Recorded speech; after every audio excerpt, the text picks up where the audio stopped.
Hello, shining stars. Time for the next chapter of our story, The Tale of Despero.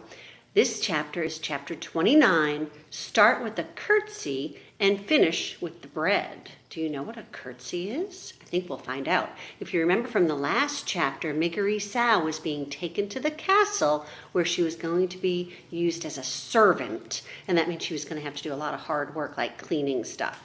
So let's see what happens. She was still kind of excited about it because at least it was better than being with that mean uncle. So let's see what happens. Miggery Sow's luck continued. She's having good luck. On her first day on the job as a castle servant, she was sent to deliver a spool of red thread to the princess. "Mind," said the head of the serving staff, a dour woman named Louise. Dour means kind of mean and serious. She was told to mind, the princess is royalty, so you must make sure you curtsy. And a curtsy is kind of like a little bow that you would do for the princess. "How's that?" shouted Mig. "You must curtsy," said Louise. "Gore," said Mig. "Yes'm." She took the spool of thread from Louise and made her way up the golden stairs to the princess's room, talking to herself as she went. "Here I am, off to see the princess. Me, Miggery Sow, seeing the princess up close and personal like. And first off, I must curtsy because she is royalty." At the door to the princess's room, Mig had a sudden crisis of confidence. She stood for a moment clutching the spool of thread and muttering to herself. "Now, how did that go? Give the princess the thread and then give her a curtsy? No. First the curtsy, then the thread. That's it. Gore, that's right. That's the order. Start with the curtsy and finish with the thread." She knocked at the princess's door. "Enter," said the pea. Mig, hearing nothing, remember her ears don't work because she got too many clouts. She knocked again. "Enter," said the pea. And Mig, still hearing nothing, knocked yet again. "Maybe," she said to herself, "the princess ain't to home." But then the door was flung wide, and there was the princess herself, staring right at Miggery Sow. "Gore," said Miggery Sow, her mouth hanging open. "Hello," said the princess. "Are you my new serving maid? Have you brought me my thread?" "Curtsy I must," said Miggery. She gathered her skirts, dropped the spool of thread, stuck a foot out, and stepped on the spool of thread, rocked back and forth for what seemed like quite a long time, both to the watching princess and the rocking Mig, and finally fell to the floor with a Miggish thud. "Whoopsie," said Miggery Sow. The pea couldn't help it. She laughed. "Oh, that's all right," she said to Mig, shaking her head. "It's the spirit of the thing that counts." "How's that?" shouted Mig. "It's the spirit of the thing that counts," shouted the pea. "Oh, thank you, miss," said Mig. She got slowly to her feet. She looked at the princess. She looked down at the floor. First the curtsy, then the thread," Mig muttered. "Pardon?" said the pea. "Gore," said Mig, "the thread!" She dropped to her hands and knees to locate the spool of thread. When she found it, she stood back up and offered it to the pea. "I brought you your thread, didn't I?" "Lovely," said the princess as she looked at Mig.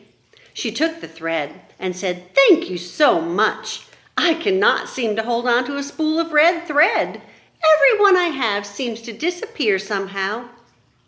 "Are you making a thing?" asked Mig, squinting at the cloth in the pea's hand. "Oh, I am making a history of the world. My world," said the pea, "in tapestry." Tapestry is kind of like a quilt. Remember we learned about quilts with letter Q? "See, here is my father, the king, and he is playing the guitar because that is something he loves to do and does quite well. And here is my mother, the queen, and she is eating," what is she eating? "Soup, because she loved soup." "Soup! Gore! That's against the law," said Miggery. "Yes," said the princess. My father outlawed it because my mother died while she was eating it." "Your ma's dead?" said Miggery. "Yes," said the pea. "She died just last month." She bit her bottom lip to stop it from trembling. "Ain't that a thing?" said Mig. "My ma's dead too." "How old were you when she died?" asked the pea. "Bold was I?" asked Mig, taking a step back away from the princess. "Oh, I'm sorry then." No, said the princess, "not bold, old. How old were you?" "Not but 6, said Mig. "Oh, I'm sorry," said the princess. She gave Mig a deep, quick look of sympathy. "How old are you now?" she asked. 12 years old, said Mig. "So am I," said the princess. "We're the same age. What is your name?" Miggery Sow, but most of them just call me Mig. And I saw you once before, princess. You passed me by on a little white horse. On my birthday it was. I was in the field with my uncle's sheep, and it was sunset time." "Did you wave at me?" asked the princess. "Eh?" "Did you wave?" asked the pea. "I didn't wave back," said Mig. "Why not?" asked the pea. "Well, I actually did wave, later, only you didn't see. Someday I will sit on a little white horse and wear a crown and wave. Someday," said Mig. And she put up a hand to touch her left ear. "I will be a princess too."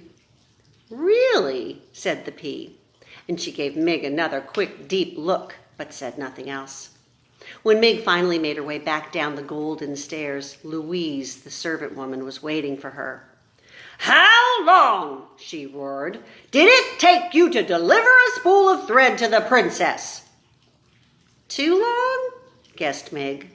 "That's right," said Louise. And she gave Mig a good clout to the ear. "What is with these people?" "You are not destined to be one of our star servants. That is already abundantly clear," said Louise.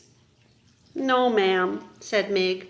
"That's all right, though, because I aim to be a princess." "Ha! You a princess? Don't make me laugh."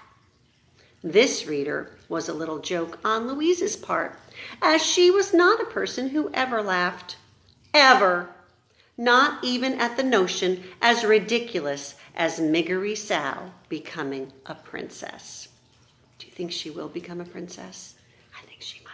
We'll find out. I don't know. We got a lot of chapters left, but that's enough for today. Come back tomorrow for chapter 30, To the Dungeon. Didn't we already have one called To the Dungeon?